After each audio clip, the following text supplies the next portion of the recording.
সংসার সীমান্তে। সত্যই এ কাহিনী লিখতে ইচ্ছা করে না। মনে হয় যে দুটি মানুষকে লইয়া এই গল্পের আয়োজন, তাহাদের কথা লিখিবার অধিকার আমার নেই। যাহাদের জন্য লিখিতেছি তাহারাই শুধু যে নিজেদের কঠিন ঔদাসীন্যের দ্বারা ইহাদের অপমান করিতে পারে তাহা নয়। এই দুইটি জীবনের গভীর মর্ম বুঝিবার মতো দরদ আমারও আছে কিনা সন্দেহ হয়। হৃদয়ের উদ্বৃত্ত আমাদের আর কতটুকু? নিজেকে ছাড়াইয়া আশেপাশের কয়েকজনকে বিলাতেই তাহা তো ফুরাইয়া যায়।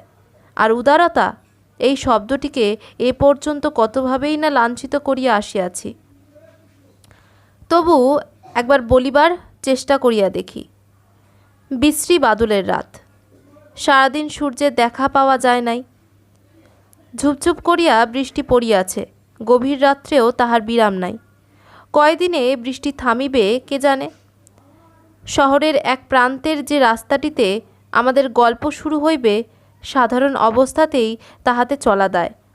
গরুর গাড়ি ও মোটর লরির চাকায় তাহার যে হাল হইয়া থাকে তাহা বর্ণনা করা কঠিন। দিনান্তের অবিশ্রান্ত বৃষ্টিতে তাহার আরও শ্রী ফিরিয়াছে। পাশের নর্দমার সহিত তাহাকে আর পৃথক করিয়া চিনিবার উপায় নাই। রাস্তাটির নাম নাইবা বললাম। দুই পার্শ্বের যে কুৎসিত খোলা ও টিনের চালে ছাওয়া খুপড়িগুলি তাহার শোভাবর্ধন করিয়াছে, তাহাদের চেহারা হইতেই রাস্তাটির পরিচয় মিলিবে। গভীর বাদলের রাতে রাস্তাটি একেবারে নির্জন হইয়া আসিয়াছে। আলোর ব্যবস্থা কোনো কালেই ভালো নয়। যেটুকু ছিল বৃষ্টিতে তাহা নষ্ট হইয়া গিয়াছে। সেই অবিশ্রান্ত বর্ষণ ধ্বনি মুখর অন্ধকারে দেখা যায় রাস্তার ধারে একটা চালার সামনে স্তিমিতভাবে অত গভীর রাত্রেও কেরোসিনের ডিবিয়া জ্বলিতেছে। বৃষ্টির ছাপটা হইতে সযত্নে দুই হাতে কেরোসিনের ধূমবহুল শিখাটিকে যে আড়াল করিয়া বসিয়া আছে, তাহার দুরাশার বুঝিয়ার অন্ত নাই। কিংবা হয়তো হতাশার শেষ সীমায় সে আসিয়া পৌঁছিয়াছে। তাহার মৃত মনের কাছে বাহিরের দুর্যোগের কোনো অর্থই আর নাই। প্রত্যহের অভ্যাস মতো ক্লান্ত হতাশ চোখে পথের দিকে ব্যর্থ প্রতীক্ষায় সে বসে আছে। কেরোসিনের ডিবিয়ার মৃদু আলোয় তাহাকে ভালো করিয়া দেখা যায় না। হাত দিয়া শিখাটিকে আড়াল করিবার দরুন তাহার মুখে ও দেহে গাঢ় ছায়া পড়িয়াছে। সত্য কথা বলিতে কি, দেখিবার আর সেখানে কিছু নাই। কোনোদিন তাহার দেহে ও মুখে প্রাণের শিখার দ্যুতি ছিল কিনা তাহাই সন্দেহ হয়। ধূম ও কালি এখন তাহার সর্বস্ব। নারীত্ব ও যৌবনের সে একটা কুৎসিত বিকৃতি মাত্র। ভিতর হইতে নিদ্রাজড়িত কণ্ঠে কে একবার বলিল, হ্যালা রজনী, বার দরজা বন্ধ করতে হবে না? সমস্ত রাত বসে থাকবি নাকি? এ বৃষ্টিতে যে পথে কুকুর বেড়াল বেরোয় না। দরজা হইতে রজনী কর্কশ কণ্ঠে কুৎসিত ভাষায় যে উত্তর দিল, অন্য সময় হইলে তাহা হইতে একটা তুমুল ঝগড়া সূত্রপাত হইতে পারিত। কিন্তু যাহার উদ্দেশ্যে কথাগুলি বলা হইয়াছিল, নিদ্রার ঘোরে সে বোধহয় ভালো করিয়া শুনিতে পায় নাই। আগামীকালের জন্য মুখরোচক কলহটি সে মুলতুবি রাখিল, এমনও হতে পারে। গায়ের কাপড়টা আরও একটু ভালো করিয়া জড়াইয়া রজনী দরজাতেই তেমনিভাবে বসিয়া রহিল। কাপড় চোপড় তাহার ভিজিয়া একাকার হইয়া গিয়াছে। যেখানটায় পা রাখিয়াছিল সেখানেই কাদা হইয়াছে প্রচুর। পা দুইটা যেন ঠান্ডা বরফ হইয়া গিয়াছে মনে হইতেছিল। তবু ইহার মধ্যে রজনীর উঠিলে চলে না। হয়তো এই দুর্যোগের রাতেও মাতাল হইয়া কেহ এ পথে আশ্রয়ের সন্ধানে আসিতে পারে। নেশার চোখে সে তো আর বাদ বিচার করিবে না। আরও ঘণ্টাখানেক এইভাবেই কাটিয়া গেল। হঠাৎ রজনী সচকিত হইয়া কান খাড়া করিয়া রহিল।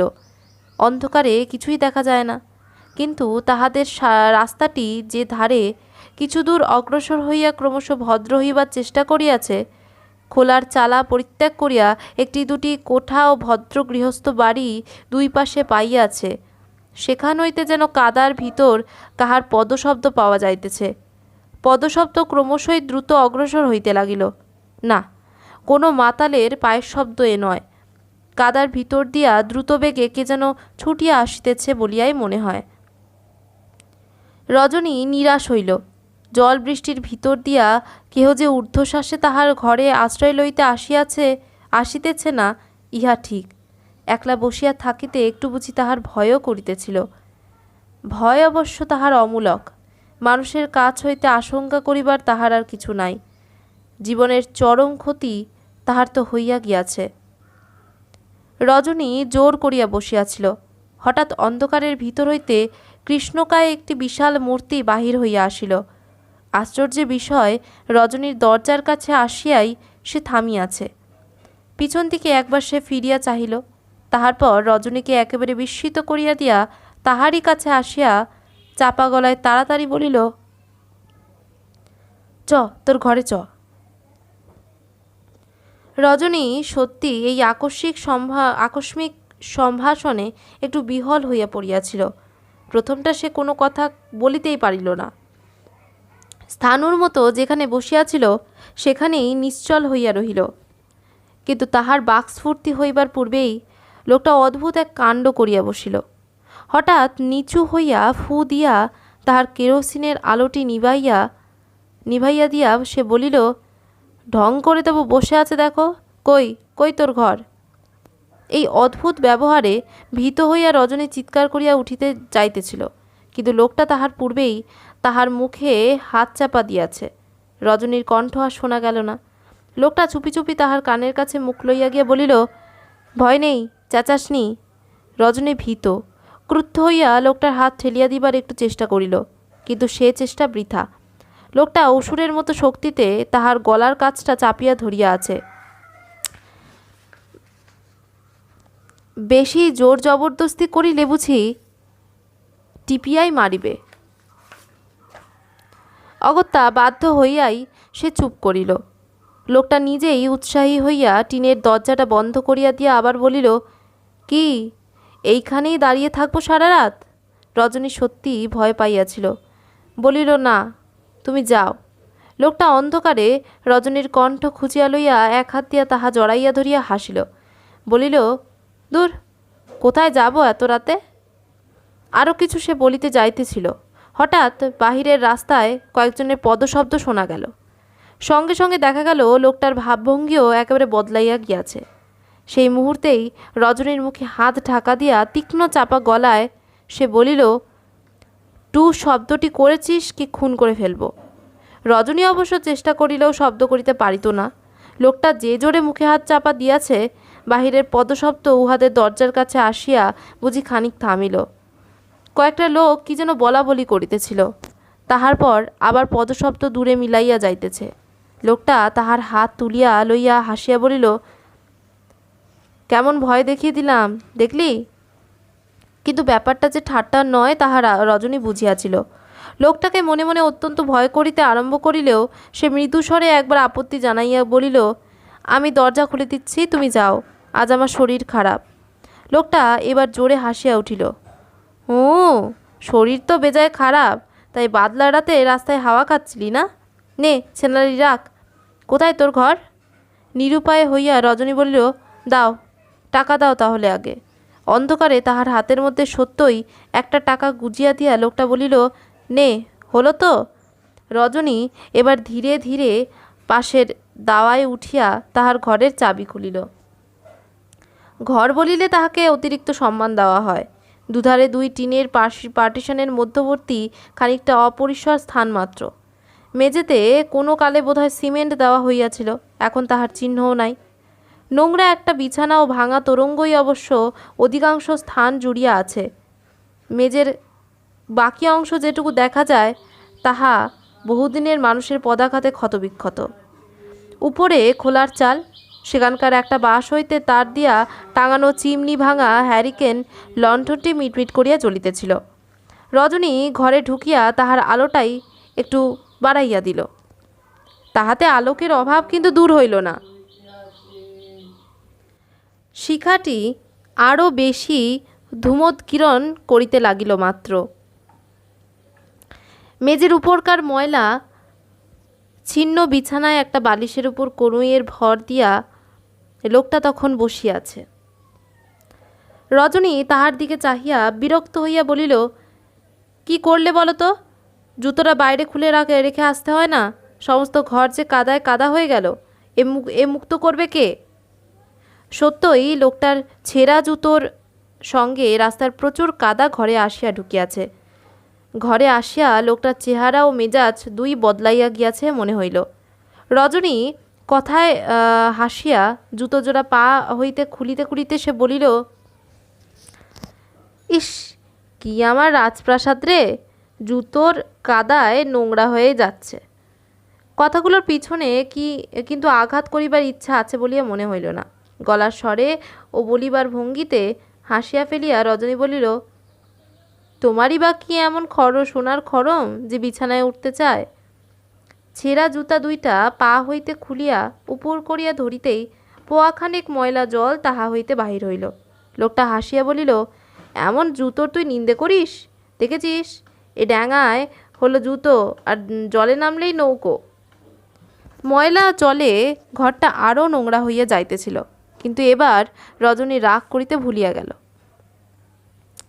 লোকটাকে এই সময়ের মধ্যে সে বেশ ভালো করিয়া দেখিয়া লইয়াছে। বাহিরে তাহাকে যতখানি বিশালাকায় মনে হইতেছিল, ততখানি জবরদস্ত চেহারা তাহার নয়। মাঝারি দোহারা গড়ন, কেমন একটু পাকাইয়া গিয়াছে। হাত পায়ের শিরাগুলো দড়ির মতো মোটা মোটা। মুখখানা চোয়ারে হইলেও কেমন যেন কুৎসিত নয়। চোখে ও ঠোঁটের কোণে সর্বদাই একটু হাসির ভাব লাগিয়াছে, নির্দোষ ব্যঙ্গের হাসি। সমস্ত মুখখানা বুঝি সেই জন্যই একেবারে আকর্ষণ শক্তি হারায় নাই। বয়স অবশ্য তাহাকে দেখিয়া বুঝিবার উপায় নাই। রজনীর মনে হইল 30 হইতে 40-এর মধ্যে যে কোনো বয়স তাহার হইতে পারে, কিন্তু বয়স যাহাই হোক, লোকটার স্বাস্থ্য ও শক্তি অটুট আছে। লোকটা তাহার ভিজা জামা খুলিতেছিল, বলিল, শুকনো একটা কাপড় থাকে তো দে, পরি। শুকনো কাপড় কাচ্ছে, থাকলে আমি এই ভিজে কাপড়ে থাকি? বলিয়া রজনী হাসিল। এই ভিজে কাপড়ে থাকবি নাকি সারা রাত? লোকটা অবাক হইয়া তাহার দিকে চাইল। তাছাড়া কি করব? লোকটা হু বলিয়া চুপ করিয়া রহিল। বিছানার উপর ন্যাকড়ায় জড়ানো একটা কি জিনিস পড়িয়াছিল। রজনী হঠাৎ সেই দিকে হাত বাড়াইয়া বলিল, ওতে কি আছে দেখি। এই সামান্য ব্যাপারে লোকটা এমন চটিয়া যাইবে কে জানিত। নিমেষের মধ্যে পুটলিটাকে রজনীর নাগালের বাইরে সরাইয়া সে ক্রুদ্ধ হইয়া বলিল, খবরদার বলছি, ওধারে হাত বাড়ালে হাত ভেঙে দেব। থরথর করিয়া রজনী জবাব দিল, ইস, কি আমার 7 রাজার ধন নিয়ে এসেছিস, ছুলে ক্ষয়ে যাবে। লোকটা এ কথার উত্তর দিল না। পুটলিটা নোংরা একটা বালিশের তলায় রাখিয়া তাহার উপর মাথা দিয়া শুইয়া পড়িল। কথায় বার্তায় এতক্ষণ তাহাদের পরস্পরের প্রতি সন্দিগ্ধ বিরোধের ভাব যেটুকু কাটিয়া গিয়াছিল, সেটুকু আবার এখন ঘনাইয়া আসিয়াছে বলে মনে হইল। এই লোকটাকে শেষ মুহূর্তে পয়সার লোভে ও পীড়নের ভয়ে ঘরে স্থান দেওয়ার জন্য এখন রজনীর আফসোস হইতেছিল। সে তো তখন ইচ্ছা করিলে চেঁচাইয়া বাড়ির সকলকে জাগাইয়া তুলিতে পারিত। লোকটা কিন্তু এক মুহূর্তেই তাহাকে গলা টিপিয়া মারিয়া ফেলিতে পারিত না। এই উগ্র প্রকৃতির অপরিচিত লোকটার সহিত সারা রাত একত্র কাটাইবার চিন্তায় রজনীর ভয় ভয় করিতে লাগিল। লোকটা খুনে ডাকাত কিনা কে জানে। সারা রাত সে জাগিয়া কাটাইবে বলিয়া সংকল্প করিল। ঘরের দরজার ভিতর হইতে চাবি দিয়া চাবিটি গোপনে আঁচলের খুঁটে বাঁধিয়া আলো নিভাইয়া যখন সে শুইয়া পড়িল, তখন রাত প্রায় 2টা। অনেক রাত পর্যন্ত সে জোর করিয়া জাগিয়াছিল, কিন্তু ভোরের দিকে শরীর আর সহিল না। কখন যে সে ঘুমাইয়া পড়িয়াছে তাহার মনে নেই। সকালে সচকিত হইয়া চোখ খুলিবার সঙ্গে সঙ্গে রজনী টের পাইল বাড়িতে বিষম হট্টগোল বাঁধিয়াছে। বাড়ির অন্যান্য অধিবাসিনীরা তাহার রাত্রের অতিথির কথা জানে না। কয়েকজন তাহার ঘরে ঢুকিয়া তীব্র স্বরে ভর্ৎসনাও করিতে শুরু করিয়াছে। হ্যালো, তোর আক্কেল কি বল দেখি? সদর দরজা হাট করে নিজের দরজা খুলে দিব্যি তো নাক ডাকিয়ে ঘুমোচ্ছিস? রজনী ধর্মর করিয়া একবার বিছানায় উঠিয়া বসিল। সত্যই ঘরে কেহ কোথাও নাই, দরজা সত্যই খোলা। কে আর একজন বলিল, আমরা সবাই তো বেহুশ হয়ে ঘুমোচ্ছি, যদি সব চুরি হয়ে যেত। কিন্তু চুরি যা হইবার রজনীরই হইয়াছে। তাহার আঁচল হইতে চাবি লইয়া যে দরজার তালা খুলিয়াছে, টাকাটি লইতে সে ভোলে নাই। রজনীর সমস্ত মুখ কঠিন হইয়া উঠিল। অশ্রুর উৎস একেবারে শুকাইয়া না গেলে সে বুঝি কাঁদিয়াই ফেলিত, কিন্তু তবু কাহাকেও সে কিছু বলিল না। এই নিদারুণ প্রবঞ্চনার কথা কাহাকেও বলিয়া সে হাস্যাস্পদ হইতে চাহে না। তাহাদের রাস্তারই এক গৃহস্থ বাড়িতে গতরাত্রে শীত কাটিবার চেষ্টা করিয়াছিল বলিয়া দুপুরবেলা যখন সংবাদ পাওয়া গেল, তখনও মনের সন্দেহ সে মনেই চাপিয়া রাখিল। বিশাল পৃথিবীর দুইটি হতভাগ্য নরনারীর প্রথম মিলনের ইতিহাস এমনই কুৎসিত, এমন স্বার্থ ও লোভের কালিতে কলঙ্কিত। এই দুই মিলনই একাধারে প্রথম ও শেষ হইতে পারিত, কিন্তু ভাগ্যের ইচ্ছা অন্যরূপ। দুপুরবেলা রজনীর তখনও রান্নার আয়োজন চলিতেছে। সংকীর্ণ দাওয়ার উপর বসিয়া শিলে করিয়া সে বাটনা বাটিতেছিল। হঠাৎ দরজার সামনে একজনকে দেখিয়া চমকাইয়া উঠিল। লোকটা দিব্য ভোল ফিরাইয়া আসিয়াছে। ফর্সা কাপড়, গায়ের জামাটাও বোধহয় নতুন। তালিমারা জুতোটায় আর কিছু না হোক বেশ করিয়া কালি মাখাইয়া চকচকে করা হইয়াছে। মাথায় ঝাঁকড়া চুলের মাঝখান দিয়া লম্বা টেরি কাটা। তবু রজনী চিনিল। লোকটা দরজায় দাঁড়াইয়া তাহার দিকেই চাহিয়া দাঁত বাহির করিয়া হাসিতেছিল। রজনী মুখ তুলিতেই কাছে আসিয়া বলিল, কি গো, চিনতে পারো? ঘৃণায় রাগে সহসা রজনীর সমস্ত শরীর রিরি করিয়া উঠিল। জীবনের উপর, ভাগ্যের উপর যত আক্রোশ তাহার মনের মধ্যে জমা হইতেছিল, সমস্ত যেন আজ মিলিত হইয়া পথ খুঁজিয়া পাইয়াছে। কোনো জবাব না দিয়া উন্মত্তের মতো নোড়াটা তাহার দিকে ছুঁড়িয়া মারিল। নোড়াটা লাগিলে কি হইতো বলা যায় না, কিন্তু সৌভাগ্যের বিষয় উপযুক্ত সময়ে লোকটা মাথাটা সরাইয়া লইয়াছিল। নোড়াটা সামনে টিনের দেওয়ালে গিয়া প্রচণ্ড শব্দে লাগিল। আশেপাশে যাহারা ছিল তাহারা শব্দ শুনিয়া হা হা করিয়া ছুটিয়া আসিল। লোকটা তখনও দাঁড়াইয়া হাসিতেছিল। নোড়ার আঘাতটা ফসকাইয়া যাওয়ায় মনে মনে আশ্বস্ত হইলেও রজনীর রাগ তখনও যায় নাই। চিৎকার করিয়া সকলকে ডাকিয়া সে জানাইতে লাগিল যে এই বদমায়েশ লোকটাই সেদিন তাহাদের রাস্তার গৃহস্থ বাড়িতে শীত কাটিয়াছে এবং তাহার আঁচল হইতে টাকা খুলিয়া পলাইয়াছে। তাহাকে ধরিয়া পুলিশে দেওয়া হোক। চিৎকার শুনিয়া বাড়ির সমস্ত মেয়েরা এবং কয়েকটি পুরুষ তখন জড়ো হইয়াছে। লোকটা এমন কাণ্ড হইবে আশা বোধ করে নাই। মুখে হাসির ভান করিলেও সে এবার পলাইবার পথ খুঁজিতেছিল। কিন্তু এতগুলো লোক তাহাকে একা পাইয়াছে। রজনীর কথা বিশ্বাস হোক আর না হোক, তাহারা এমন মজা ছাড়িবে কেন? একজন হঠাৎ সাহস করিয়া তাহার ঝাঁকড়া চুল ধরিয়া টানিয়া বলিল, শালা চোর, আবার ভদ্রলোক সেজে এসেছে, আর যায় কোথায়? অন্য সকলে বোধহয় এই প্রেরণাটুকুর অপেক্ষাতেই ছিল। সকলে মিলিয়া লোকটার উপর ঝাঁপাইয়া পড়িল। কিল, চর, লাথি যে যাহা পারিল মারিতে কসুর করিল না। লোকটা জোয়ান।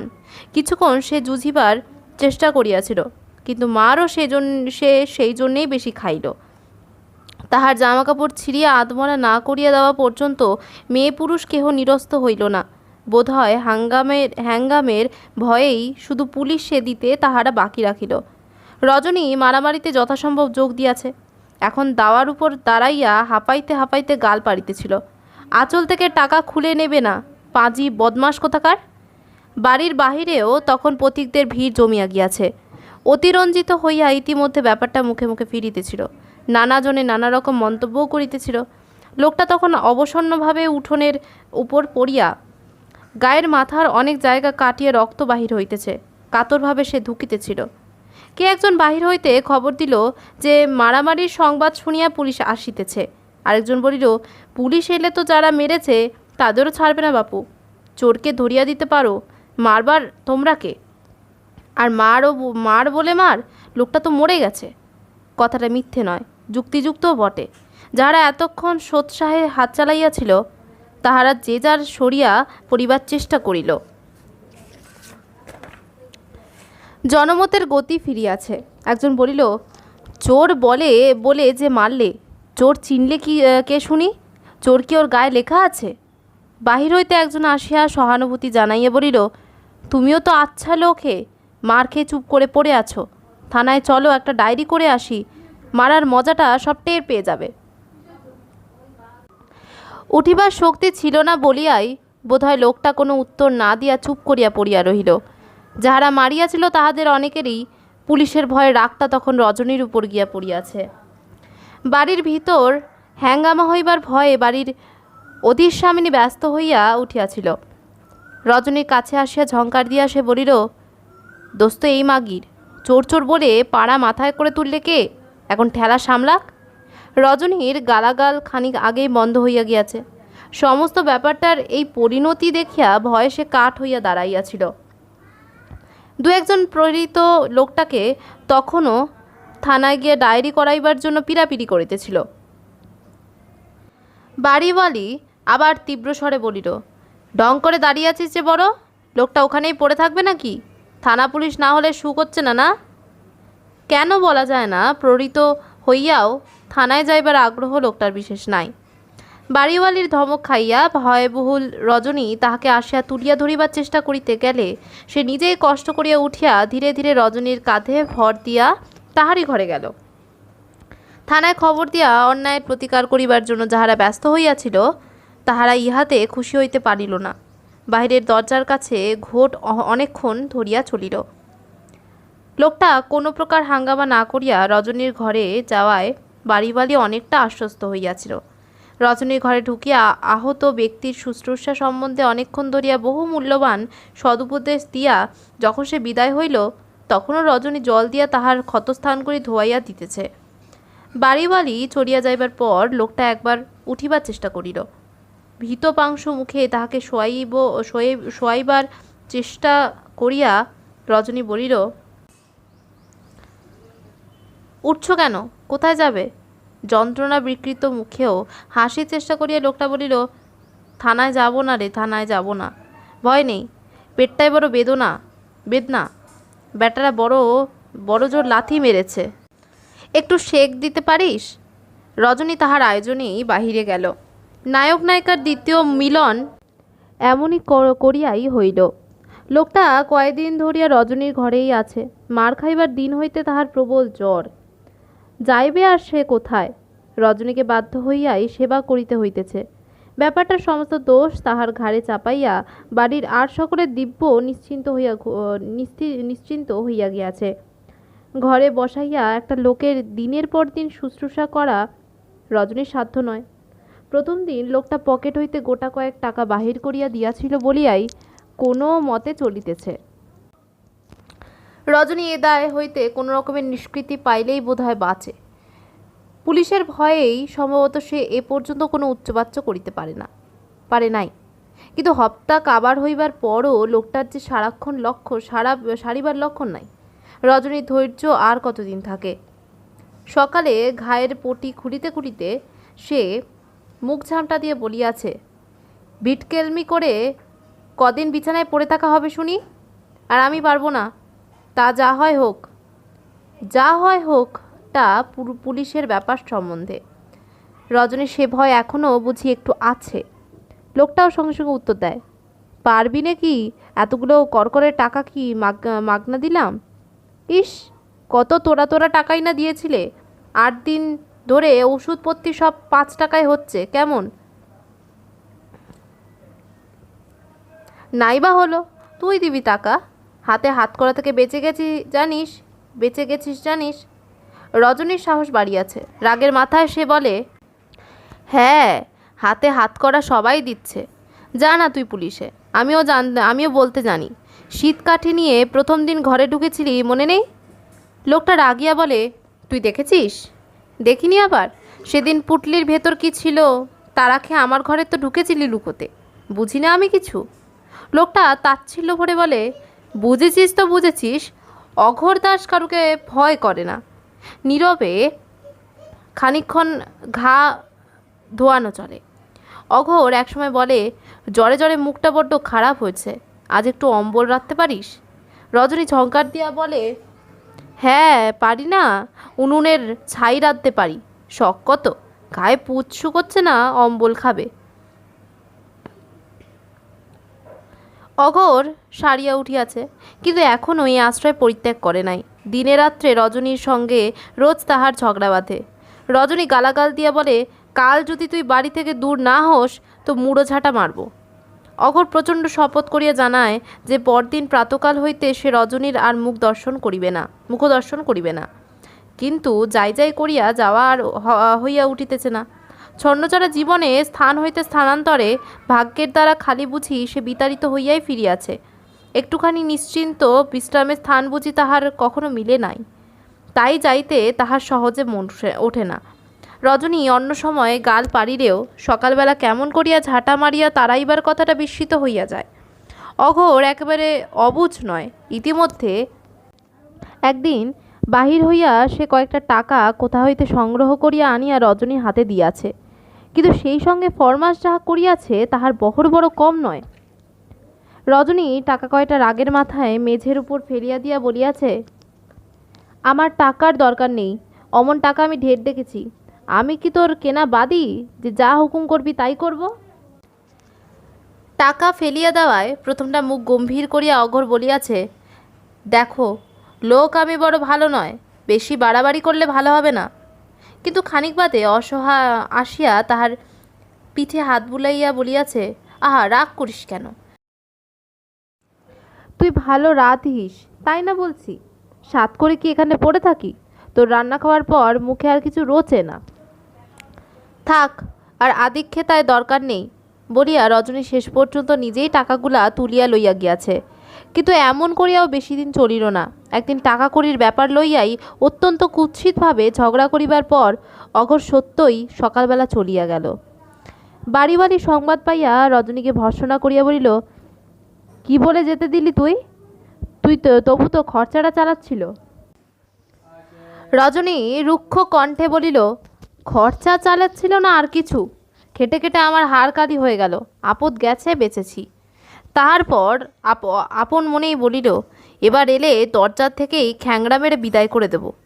কিন্তু সেই দিন গভীর রাত্রে তাহাদের দরজার কড়া নাড়িয়া ওঠা মাত্র ধরফর করিয়া উঠিয়া প্রথম দরজা খুলিতে যে গেল সে রজনী। অত রাত পর্যন্ত অকারণে কেন সে জাগিয়াছিল কে জানে। সত্যই অঘোর ফিরিয়া আসিয়াছে, কিন্তু চেহারা কেমন যেন অদ্ভুত।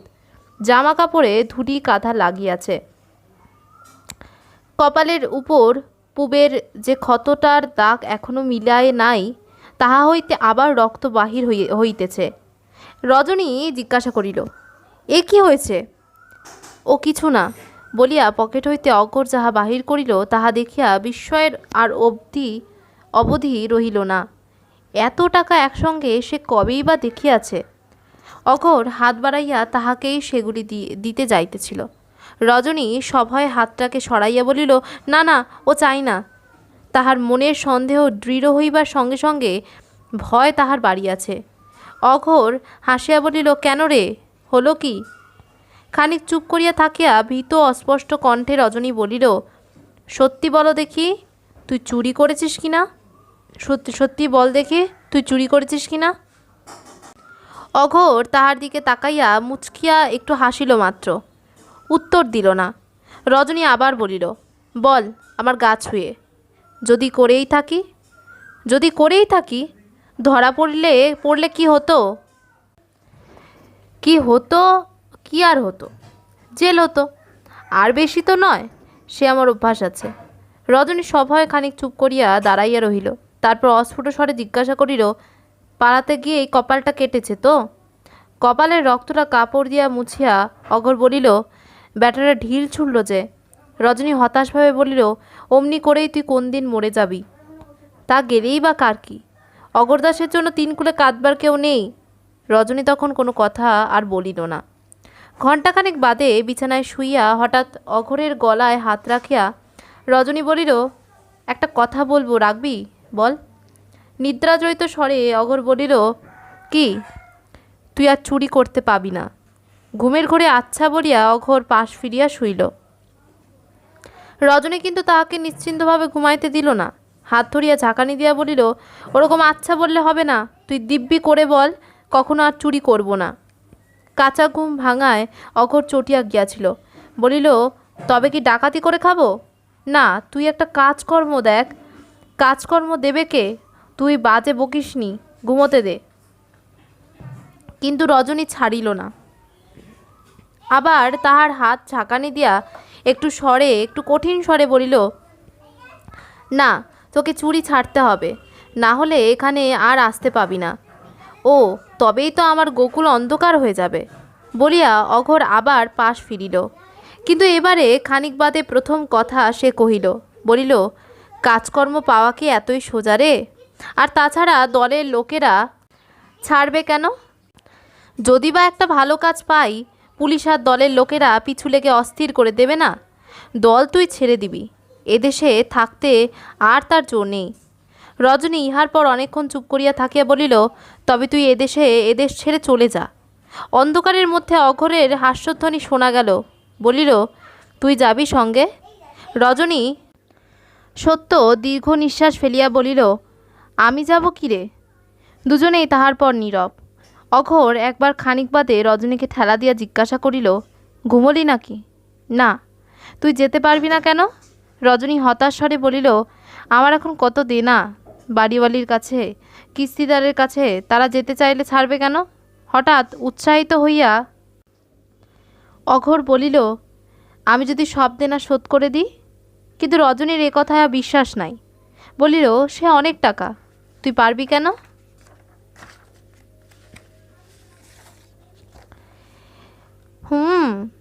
অঘোর দাস ইচ্ছে করলে কি না পারে। তুই বল, তাহলে যাবি আমার সঙ্গে? তাহলে তোকে সত্যি কথাটা বলি, এ কাজে মাঝে মাঝে মাইরি ঘেন্না ধরে যায়। খালি সাবধান, খালি সাবধান। শুয়ে বসে একটু স্বস্তি নেই। চ, একেবারে দিল্লি আগ্রায় যাব চলে। রজনী কিন্তু তাহার উৎসাহে বাধা দিয়া বলিল, তুই কি করে টাকা জোগাড় করবি? এমনি চুরি করে তো সে আমার দরকার নেই। হাত বাড়াইয়া রজনীকে অন্ধকারে কাছে টানিয়া অঘোর বলিল, এই তোর গা ছুঁয়ে বলছি, এই শেষবার, ব্যাস, তারপর চুরিবিদদের খতম। পরদিন বিকেলবেলা অঘোর নতুন একটা প্রকাণ্ড তোরঙ্গ ঘাড়ে করিয়া আনিয়া রজনীর ঘরে ঢুকিল। রজনী বিস্ময়ে আনন্দে হাসিয়া বলিল, ওমা, বাক্স আনতে বলেছিলাম বলে ওই অত বড় একটা ঢাঙস জিনিস আনতে হয়? ওর ভেতর শুবি নাকি? অঘোর মুখ টিপিয়া হাসিতে হাসিতে তোরঙ্গের তালা খুলিয়া ফেলিল। ভেতরের জিনিসপত্র দেখিয়া রজনী তো অবাক। অঘোর কাপড় জামা হইতে থালা গেলাস পর্যন্ত কত জিনিস না কিনিয়া আনিয়াছে। রজনী পরিহাস করিয়া বলিল, ইস, করেছিস কি? এত সাজ সরঞ্জাম কেন বলতো? বিয়ে করতে যাচ্ছি যে, মরণ আর কি, আতপুরো এমন চোয়ারের কাছে মেয়ে দেবে কে? বলিয়া রজনী হাসিতে লাগিল। অঘোর গম্ভীর হইয়া বলিল, না দেয় চুরি করে নেব? রজনীর হাসি তাহার পর আর থামিতে চাহে না। গ্লানির প্রগাঢ় অন্ধকারে যাহাদের অতীত লুপ্ত হইয়া গিয়াছে, বর্তমান যাহাদের ক্লেদ পঙ্কিল, তাহারাও ঘর বাঁধিতে চায়। পৃথিবীর ভাগ্যবান নরনারীতে জীবনলীলার অনুকরণ করিতে তাহাদেরও স্বাদ চায়। ভাবি সংসার সম্বন্ধে দুইজনের ইতিমধ্যে অনেক মধুর আলাপ হইয়া গিয়াছে। রজনী বলিয়াছে, যাচ্ছি বটে তোর সঙ্গে, কিন্তু সেখানে যা খুশি করবি, আর আমি মুখ বুঝে তাই শৈব মনে করিস না যেন। রজনী তেমন মেয়ে নয়, অত নেশা ভাঙ করা তোর চলবে না। অঘোর বলিয়াছে, আচ্ছা আচ্ছা, সে দেখা যাবে, কিন্তু আমিও লোক বড় ভালো নয়, বুঝেছিস? এখানে করিস, সেখানে একটু বেতাল দেখলে আর আস্ত রাখবো না। সেই রাত্রে অঘোর আবার বাহির হইল। আর 20টা টাকা হইলে রজনীর ঋণ সমস্ত শোধ হইয়া তাহাদের সব খরচ কুলাইয়া যায়। অঘোর তাহার বিদেশ যাওয়ার উপকরণ স্বরূপ অকারণে অনেকগুলো বাজে জিনিস কিনিয়া পয়সা নষ্ট করিয়া আসিয়াছে। রজনী সেগুলোই বেচিয়া টাকার জোগাড় করিবার কথা বলিয়াছিল। অঘোরের আর নিজেকে বিপন্ন করিয়া কাজ নাই। কিন্তু অঘোর সে কথায় হাসিয়াছে মাত্র। বলিয়াছে, অঘোর দাস জিনিস বিলিয়ে দেয়, বেচে না, বুঝেছিস? তুই বাধাছাতা করে সব ঠিক হয়ে বসে থাক। কাল ভোরের গাড়িতেই কলকাতাকে কলা দেখিয়ে চলে যাব। আদালতে কাজের চাপ সেদিন অত্যন্ত বেশি। ম্যাজিস্ট্রেটের সামনে কোর্ট ইন্সপেক্টর কোনো মতে পূজার ঠাটটুকু বজায় রাখিয়া বলির পর বলি শেষ করিয়া চলিতেছে। ছোটোখাটো অপরাধের বিচার রায় দিতে বিলম্ব হইবারও কারণ নাই। অনেকগুলো অপরাধীর বিচার হইয়া যাইবার পর একজন আসামি হঠাৎ কাঠগড়ায় উঠিয়া বিষম গোলমাল শুরু করিয়া দিল। বুড়ো মর্দ ছাড়া পাইবার জন্য তাহার মিনতি ও শিশুর মতো কান্না দেখিয়া আদালতের লোকের পক্ষে হাসি সংবরণ করা কঠিন। বিচারক নামটা ভালো শুনিতে পান নাই। জিজ্ঞাসা করিতে কোর্ট ইন্সপেক্টর গড়গড় করিয়া যাহা বলিয়া গেল, তাহার অর্থ এই যে আসামির নাম অঘোর দাস। লোকটা দাগি চোর। ইতিপূর্বে 5 জেল খাটিয়াছে এবং সেদিন আবার চুরি করিতে গিয়া ধরা পড়িয়াছে ইত্যাদি।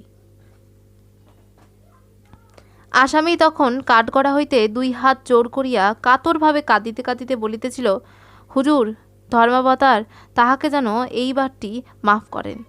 সে চুরি করিবার চেষ্টা করিয়াছিল, কিন্তু কিছুই লইতে পারে নাই। সে হুজুরের পা ছুঁইয়া ও ঈশ্বর সাক্ষী করিয়া শপথ করিতেছে যে সত্যই আর সে এমন কাজ করিবে না। এ পথ ছাড়িয়া দিতে সত্যই সে চায়। এবার জেল হইলে তাহার সর্বনাশ হইবে। কোর্ট ইন্সপেক্টর তাহাকে ধমক দিলেন। পুলিশ প্রহরী একটা রুলের গুতা দিল, কিন্তু লোকটা নাছোড়বান্ধা। চোখের জল মুছিতে মুছিতে একই কথা সে বারবার বলিতে লাগিল। লোকটার কান্না একটু অসাধারণ হইলেও এই ধরনের বদমাইশির সহিত বিচারকের পূর্বেই পরিচয় হইয়াছে। কোর্ট ইন্সপেক্টরের বক্তব্য শেষ হইবার পর তিনি রায় দিলেন। ইন্সপেক্টর তাহা অনুবাদ করিয়া অগরদাসকে জানাইল। 5 বৎসর তাহার জেল হইয়াছে। অগরদাস খানিকটা স্তম্ভিত হইয়া দাঁড়াইয়া রহিল। তাহার পর সে যে কাণ্ড করিয়া বসিল তাহা একেবারে অদ্ভুত। দেখা গেল হঠাৎ কাঠগড়া হইতে হুঙ্কার দিয়া লাফ মারিয়া উঠিয়া বিচারককে সে আক্রমণ করিয়াছে। পুলিশ প্রহরী ও কোর্ট ইন্সপেক্টর সেই মুহূর্তে তৎপর হইয়া তাহাকে ধরিয়া না ফেলিলে কি কেলেঙ্কারি যে হইত কে জানে। তারপর তাহারা তাহাকে পিছমোড়া করিয়া ধরিয়া রুলের গুতা দিয়া আবার কাঠগড়ায় আনিয়া ফেলিল। সে উন্মত্তের মতো তাহাদের হাত হইতে মুক্ত হইবার বৃথা চেষ্টা করিতে করিতে তখনও গর্জাইতেছে। বিচারক বয়সে নবীন এবং সত্যই ভালো লোক। তাহার হৃদয় মন এখনও কঠিন হইয়া উঠে নাই। বিচার জিনিসটা এখনও তাহার কাছে শুষ্ক আইনের প্রয়োগ কৌশল মাত্র নয়। আসামের পিছনে রক্ত মাংসের মানুষ আছে ইহা এখনও তাহার স্মরণ থাকে। লোকটার অস্বাভাবিক কান্নার পর এই প্রকার আকস্মিক উত্তেজনায় তিনি একটু অবাক হইয়া গিয়াছিলেন। মনে হইতেছিল লোকটার এই অদ্ভুত ব্যবহারের গূঢ় কোনো অর্থ থাকিতেও পারে। বিচারককে আক্রমণের অপরাধে আসামির নতুন করিয়া বিচার হইল। বিচারক মহাশয় এবারে শাস্তি যথাসম্ভব লঘু করিয়া তো দিলেনই, মনে সংকল্প করিলেন তাহার সম্বন্ধে ভালো করিয়া কর্মচারীকে দিয়া পরে খোঁজ লইবেন। বিচারক মহাশয় অবশ্য নানা কাজের চাপে সে কথা ভুলিয়া গিয়াছেন। তাহার দোষ বাকি। অগরদাস এখনও জেলে পচিতেছে। নীরব ছিন্ন বর্ষার রাতে এখনও নিশ্চয়ই কলিকাতার একটি কর্দমাক্ত নোংরা ও কুৎসিত পথের ধারে কেরোসিনের ডিবিয়ার ম্লান আলো দেখা যায়। ডিবিয়ার ধূমবহুল শিখাকে শীর্ণ হাতে সযত্নে বৃষ্টির ঝাপটা হইতে আড়াল করিয়া গভীর রাত্রি এখনও নিশ্চয় বিগত যৌবনা রূপহীনা রজনী এক রাত্রের অতিথির জন্য হতাশ নয়নে পথের দিকে চাহিয়া প্রতীক্ষা করে।